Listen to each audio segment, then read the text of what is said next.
관세음보살, 피안에 도달하려면 마음씀을 잘하고 살자. 47. 하루에 자신을 한 번쯤이라도 돌아볼 줄 아는 부끄러움이 없는 삶을 살자. 나는 누구냐 하고 물어볼 수 있어야 합니다. 어제 법문에서 일체 유의법이 여몽한 포영이며 여로역 여전이니 응작여 시관이니라 했습니다. 한 불자님이 그렇다면 다 공하고 허망하다는데 그럼 허망한 것으로 끝나라는 말입니까? 그런 것이 아닙니다. 그 바탕에 나를 이끌고 가고 있는 나, 이 허망한 현상계를 이끌고 가는 본래의 자리, 진면목, 자성불, 불성, 주인공, 한마음이라 불리는 바로 이 본래의 마음이 있다는 말입니다. 상이 아님을 보면 열애를 볼 것이라고 했습니다. 이 말씀은 보이는 모든 현상 세계의 상들은 결국에는 허망하고 꿈과 같으며 환영 같고 헛개비와 같다는 것을 올바르게 관하라는 말입니다. 그렇게 현상계에서 생겨났다가 소멸되는 생멸법을 바로 관했을 때 열애를 본다는 것입니다. 그 어디에도 걸림없고 티끌 하나 없는 진실한 마음이 되었을 때 깨닫게 되고 부처가 된다고 했습니다.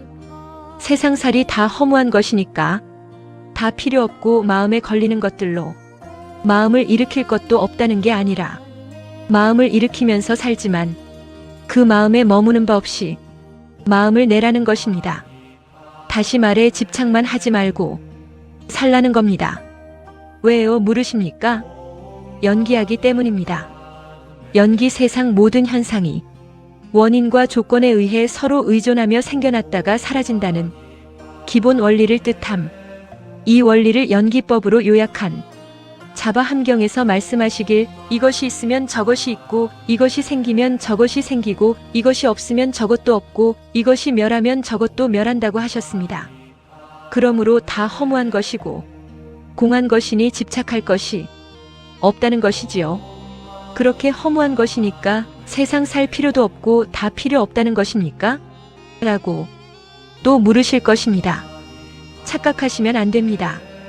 우리의 삶 속에서 욕심 부리고 그 욕심들이 마음대로 되지 못하면 짜증이 나고 화가 나고 다투고 미워하고 시기 질투하면서 괴로워하고 불안해하며 살아가는 그 괴로운 고통의 대상인 현상 세계가 결국에는 모두 공하고 허망하며 꿈 같고 환영 같은 것이니 집착에 걸려 괴로워하지 말고 여여하게 시원스럽게 당당하게 살라는 것입니다. 어떤 마음으로 살아야겠습니까? 관세음 보살님처럼 잘 관하며 살라는 것입니다. 세상이 다 공하고 허무하다는 것을 바로 볼 수 있고 그러한 것을 통해 응무소주 이생기심을 실천할 수 있다는 것입니다. 부처님께서 2500년이 지난 오늘날까지 베풀고 살아가라고 왜 하시겠습니까? 그리고 베풀어도 베풀었다는 마음 없이 베풀어라 하신 것을 불자님들은 잘 생각하면서 마음을 잘 챙겨보십시오. 오늘 내가 베푸는 일들이 당장에 행복하기 위해서 하신다면 하지 않는 것만 못합니다.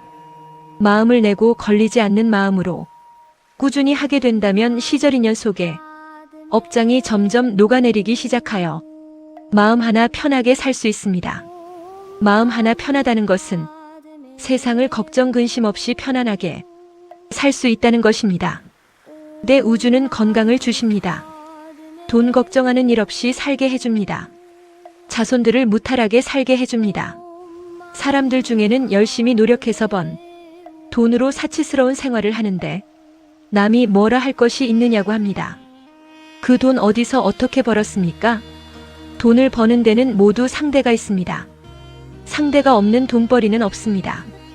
지혜로운 사람은 그것을 알고 자신의 재산 중 일부를 사회 환원하는 보살 같은 사람들이 있습니다. 자신을 위해 돈을 즐겁게 쓸 때 어렵고 힘들게 세상을 살아가는 소외된 이들에게 단 1%라도 떼어서 꾸준하게 도움을 준 일이 있습니까? 보담사 불자님들 중에 그렇게 실천하는 몇 분이 계십니다. 그만큼 마음 내지 않고 베푸는 일이 어렵다는 것입니다. 베푸는 일에는 부자와 가난한 사람들의 구분이 없어야 합니다. 부자라고 당연히 베풀고 가난해서 베풀 게 없다고 생각하며 살면 안 되는 것입니다. 부자는 베푸는 공덕이 없어지지 않게 꾸준하게 베풀어야 할 것이며 가난한 이들은 그 가난에서 벗어나기 위해 베풀어야 합니다. 부자가 베풀지 않으면 가난해질 것이며 가난한 사람이 베풀게 되면 부자가 될 것입니다. 인과의 법칙은 그렇습니다. 어둠에서 어둠으로 가는 사람, 인색하고 욕심만이 가득 차 자신의 이익만을 생각하고 반성과 참회도 없는 삶 때문에 다음 세상은 지옥, 악귀, 축생이 그 주소일 수밖에 없습니다. 어둠에서 밝음으로 가는 사람, 가난하고 병들어 힘들게 살고 있지만 정직하고 당당하며 베풀고 살려고 노력함으로 결국 행복의 문을 열게 됩니다. 밝음에서 어둠으로 가는 사람, 아쉬운 것 없이 부자로 살아갑니다. 그러나 욕심이 가득 차 인색하고 약한 사람을 무시하며 살다가 결국에는 재산이 줄고 고통받으며 남 탓만 하다가 고통의 문을 스스로 열고 들어갑니다. 밝음에서 밝음으로 가는 사람, 언제나 자비심을 갖추고 남을 돕는 일에 인색하지 않으며 베푸는 일에 아낌이 없고 효도하며 화합을 도모합니다. 마음씀을 잘하고 살아가니 존경받는 사람이라 천상과 극락의 문을 열게 됩니다. 나는 어디로 가는 사람입니까? 부처님 만난 우리 불자님들은 인생의 매 순간순간마다 자신을 엄격히 다스리며 올바르게 보고 올바르게 듣고 올바르게 행동하며 말을 하십시오. 그 어떤 것에도 걸리지 말고 마음씀을 잘하고 살면서 인연들과 나눔과 봉사를 잘하게 되니 어둠에서 밝음으로 갈 것이며 밝음에서 더욱더 밝음으로 나아가게 될 것입니다. 저 높은 곳 피 안에 무사히 안착할 것이 확실하니 인색하지 말고 부처님 공부와 보시바라밀에 게으르지 마십시오. 나눔과 봉사를 멈추지 마십시오. 나무관세음보살 두 손 모읍니다.